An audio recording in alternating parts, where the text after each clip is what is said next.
రాష్ట్ర ప్రభుత్వం గత రాష్ట్ర ప్రభుత్వంతో పోలిస్తే మాకైతే పెద్ద మార్పు ఏమి కనిపించడం లేదు.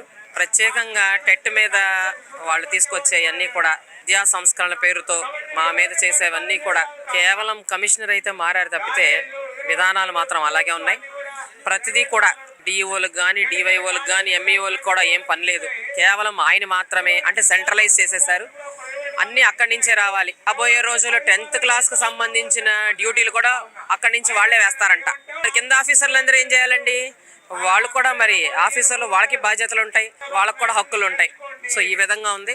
మరి దీంట్లో భాగంగానే 100 days పేరుతో 10th క్లాస్ 100 daysకి మరి సెలవు లేకుండా గత సంవత్సరం పనిచేసిన వాళ్ళకి మాది వెకేషన్తో కూడిన జాబ్ అండి. అలాంటిది మరి ఆ రోజుల్లో మేము పనిచేసాం కాబట్టి దానికి ప్రత్యేకమైన సెలవు ఉంటుంది. అదొక జీవో CCL అని, కాంపెన్సేటరీ క్యాజువల్ లీవ్ అంటారు.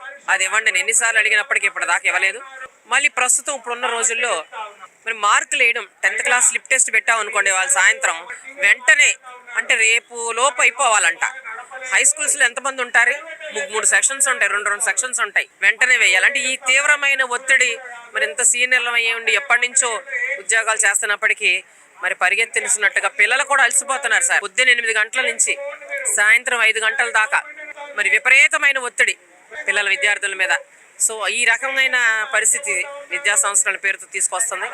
అలాగే 100% అందరూ పాస్ అవ్వాలి అనే ఒక తీసుకొచ్చారండి. 100% అంటే ప్రయత్నం చేస్తాం ఉపాధ్యాయులుగా.